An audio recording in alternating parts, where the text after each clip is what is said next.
पूजा का उसके ससुराल में पहला दिन था। अचानक बड़े परिवार और नए माहौल में आकर उसकी समझ में कुछ भी नहीं आ रहा था। शाम के समय उसे अकेले रसोई संभालना था। उसने कभी पूरे परिवार का खाना अकेले नहीं बनाया था। उसकी समझ में कुछ भी नहीं आ रहा था। शुरुआत कहाँ से करे? उसकी सास ने उसे अकेले रसोई में भेज दिया था। उसके हाथों में एक लंबी खाने की लिस्ट दे दी गई थी। पूरी, कचौरी, चावल, राजमा, सब्जी, सांबर, कढ़ी, गुलाब जामुन, खीर, सलाद और गुलगुले। उसे तो दाल, चावल, रोटी, सब्जी बनाना आता था, लेकिन बाकी की चीजें उसके बस की नहीं थी। इतनी लंबी लिस्ट और मैं अकेली कैसे बनाऊंगी सब कुछ? फिर भी कोशिश करूंगी। पूजा ने खाना बनाना शुरू कर दिया। उसे बड़ी परेशानी हो रही थी क्योंकि पहला दिन होने के कारण कौन सी चीज कहाँ रखी है इसकी उसे बिल्कुल जानकारी नहीं थी। दूसरी बात, उसकी मदद करने के लिए भी वहाँ कोई नहीं था। वो सर पकड़कर बैठ गई। उसे आसपास बर्तन भी नजर नहीं आ रहे थे। उसने ध्यान से देखा तो उसे एक बड़ा पतीला नजर आया। उसने उसे उठा लिया और उसमें दाल पकाने के लिए रखी। उसके आश्चर्य की सीमा न रही जब उसने देखा कि दाल कुछ ही पलों में पक गई। उसने झट से उसमें चावल पकाने के लिए रख दिया। वो भी पक गया। उसी समय पूजा की ननद भी वहां आ पहुंची और उसने पूजा से कहा, भाभी, ये दाल चावल इतनी जल्दी कैसे पक गया? ये इस पतीले का कमाल है।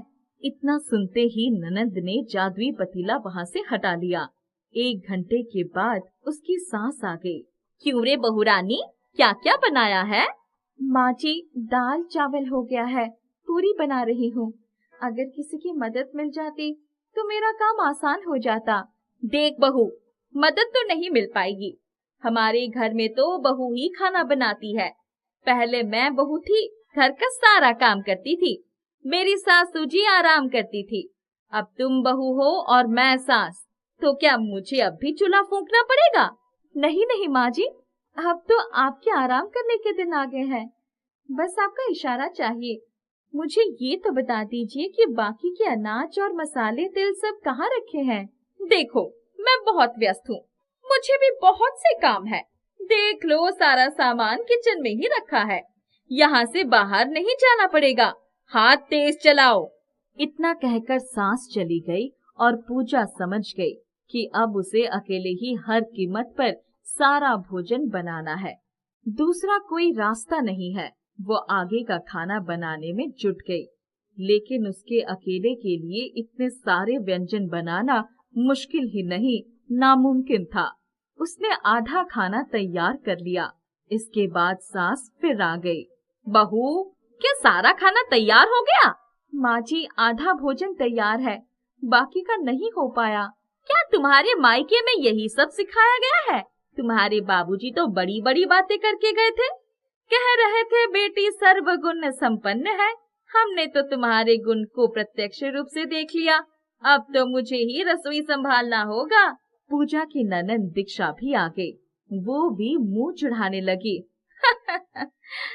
भाभी, तुमसे इतना भी नहीं हो सका। तुम तो रसोई परीक्षा में फेल हो गई।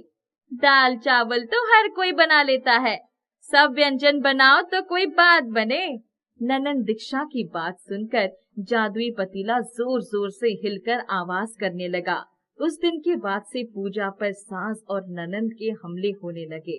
पूजा दिन भर घर का सारा काम करती और उसके बदले में उसे ताने और गालियां ही मिलती।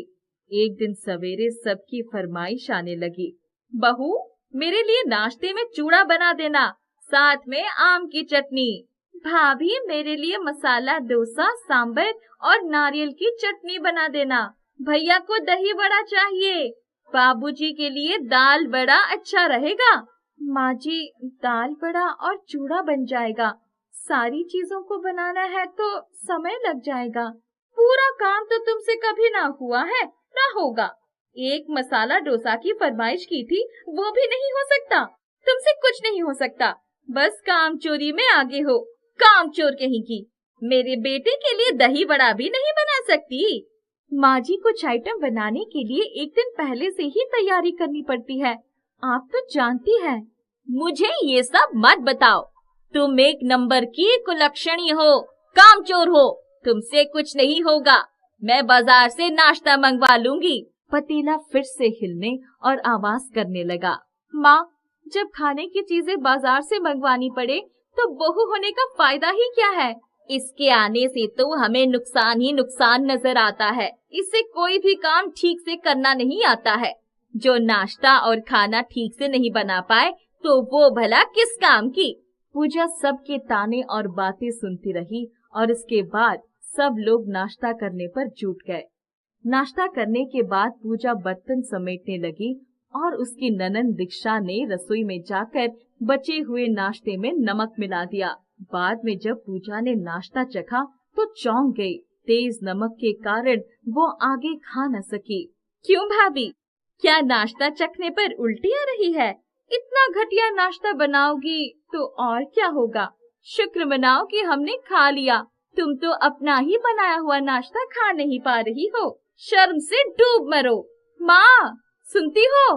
भाभी अपने ही द्वारा बनाया हुआ नाश्ता नहीं खा पा रही है। वही नाश्ता हमने चुपचाप खाया। ये महारानी है, इन्हें उल्टी आ रही है। बहू, खा ले सारा नाश्ता। अन्न की बर्बादी है, हमें बर्दाश्त नहीं होती। नौटंकी हमें अच्छी नहीं लगती। नौटंकी करना है तो मायके में दिखाना, यहाँ नहीं। ननंद और सास की जली कटी बातें सुनकर पूजा दुख में डूब गई। अकेली भूखी अपने कमरे में जाकर रोने लगी। इतने में पतीला वहाँ पर आ गया। पतीले में से अच्छे नाश्ते से सजी हुई थाली बाहर आ गई। खा लो बेटी, अब तुम्हारे दुख के दिन पूरे हुए। चिंता मत करो, सब ठीक हो जाएगा। पूजा बहुत खुश होकर नाश्ता करने लगी। पतीला खुशी से हिलने लगा। रात हो गई। पूजा ने अपना बिस्तर लगाया और कमरे से बाहर आ गई। इसके बाद ननंद दीक्षा ने वहां पहुंचकर बिस्तर पर पानी डाल दिया। अचानक पतीला हिला और उसमें से अच्छा बिस्तर बाहर आया। भीगा हुआ बिस्तर वहां से हट गया। अच्छा बिस्तर लग गया। भीगा बिस्तर उठकर ननंद दीक्षा के ऊपर चला गया। वो चिल्ला पड़ी, ओए माँ, ये भीगा बिस्तर मेरे ऊपर कैसे आ गया? इसमें बदबू आ रही है। मैं भीग गई, मेरा दम घुट रहा है, बचाओ। आसपास कोई न था। क्या कह रही है पागल? सपना देख लिया क्या? चुपचाप सो जा। दूसरे दिन सास के इशारे पर ननंद दीक्षा ने पूजा की खाने की थैली में लाल मिर्च का पाउडर डाल दिया। पूजा जब खाने के लिए बैठी तो जादुई पतीला हिलने लगा। जादुई पतीले के जादू से पूजा की थैली से लाल मिर्च का पाउडर बाहर आया और सास और ननंद की थैली में चला गया। पूजा आराम से खाने लगी और सास और ननंद मुंह में निवाला डालकर चिल्लाने लगी। उनके मुंह में तीखी मिर्ची ने आग लगा दी। हाय राम, मर गई खाने में मिर्ची, आग लग गई मुंह में। पानी पानी हुई माँ, पानी में मिर्ची, शक्कर लाओ, मुंह जल गई। माँ, मुझे भी खिलाओ, मुंह जल रहा है। अरे बाप रे, ये शक्कर नहीं, नमक है।